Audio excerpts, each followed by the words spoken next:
Hello everyone, नमस्कार। आज की वीडियो में हम बात करेंगे इंद्र एकादशी का व्रत कब है, 17 सितंबर या 18 सितंबर। साथ में जानेंगे पूजा और पारण का शुभ मुहूर्त, पूजा विधि और इस व्रत से जुड़े नियम।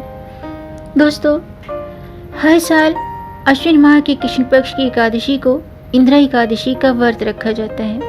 इस व्रत को करने से पापों से मुक्ति मिलती है और मोक्ष की प्राप्ति होती है। एकादशी का जो व्रत है भगवान विष्णु को समर्पित होता है और एकादशी यानी कि इंद्र एकादशी के व्रत के प्रभाव से 88,000 ब्राह्मणों को भोजन कराने का पुण्य प्राप्त होता है।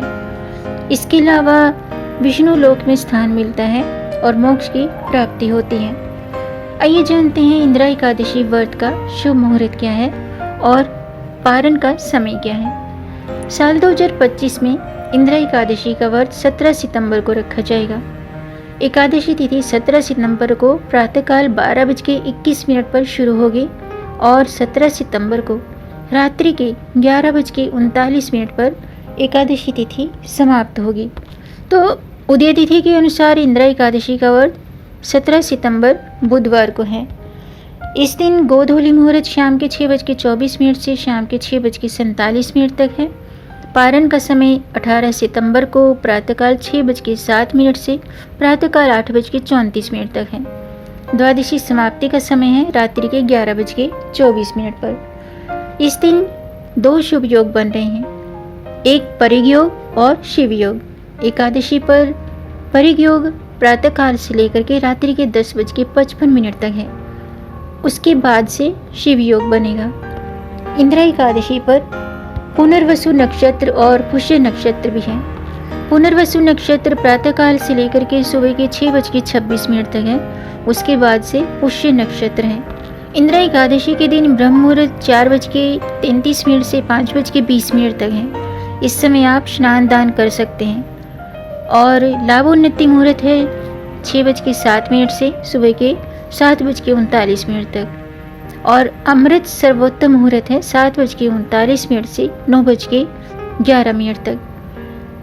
जबकि शुभ उत्तम मुहूर्त है 10:43 से 12:15 तक। उसके बाद से राहु काल शुरू हो जाता है और राहु काल में कोई भी शुभ काम नहीं करना चाहिए। तो इंद्र एकादशी की पूजा आप उससे पहले ही शुरू कर लें।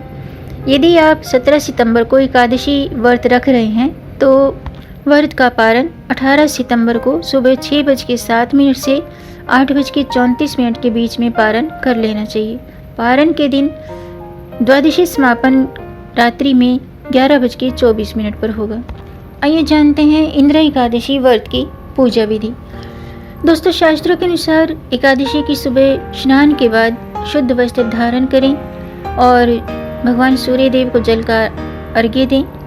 अगर आप व्रत रखते हैं तो व्रत का संकल्प लें। पूजा स्थल पर भगवान विष्णु की प्रतिमा स्थापित करें। प्रतिमा के सामने धूप दीप जलाएं। फल फूल, तिल, दूध, पंचामृत, तुलसी दल अर्पित करें। लेकिन एक बात का ध्यान रखिएगा दोस्तों, मैं हर बार कहती हूँ कि एकादशी के दिन तुलसी में भूल कर भी जल नहीं चढ़ाना चाहिए और तुलसी के पत्ते भी नहीं तोड़ने चाहिए, क्योंकि तुलसी माता भी भगवान विष्णु के लिए निर्जला व्रत रखती हैं। इस दिन तुलसी के पास शुद्ध घी का दीपक जलाना चाहिए और भगवान विष्णु के सहस्त्र नाम का पाठ करना चाहिए। और अगर आप व्रत रखते हैं तो व्रत कथा जरूर पढ़नी चाहिए या सुननी चाहिए, तभी आपको व्रत का फल प्राप्त होता है, वरना आपका व्रत अधूरा रह जाता है। इसके बाद आरती करें और अगले दिन द्वादशी की सुबह व्रत का पारण करके ब्राह्मण को दान दक्षिणा देकर अपना व्रत संपन्न करें।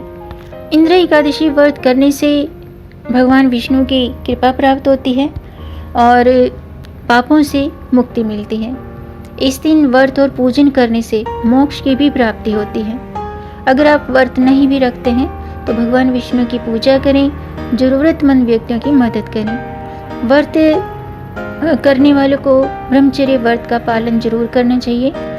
और इस दिन राजा इंद्रसेन ने भी इस एकादशी व्रत को किया था और इसकी विधि नारद जी ने उनको बताई थी।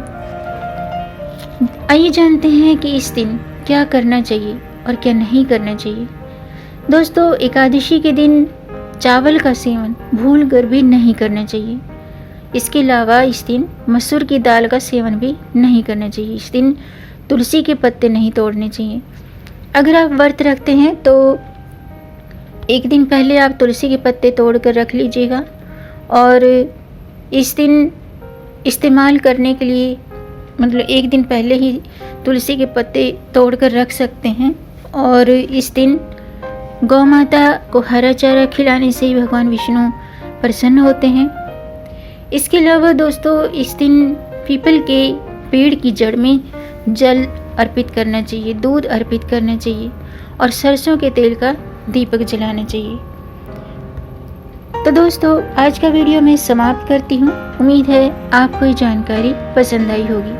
अगर आपको जानकारी अच्छी लगी हो तो आप इसे लाइक ज़रूर कीजिएगा और इस जानकारी को आगे बढ़ाकर अपनी फैमिली में, अपने फ्रेंड्स में ज़्यादा से ज़्यादा शेयर कर दीजिए ताकि औरों को भी इससे लाभ प्राप्त हो। मिलेंगे नई जानकारी के साथ। तब तक आप खुश रहें, स्वस्थ रहें, अपना ख्याल रखें और अपनों का भी ख्याल रखिएगा। जय श्री हरि, हर हर महादेव।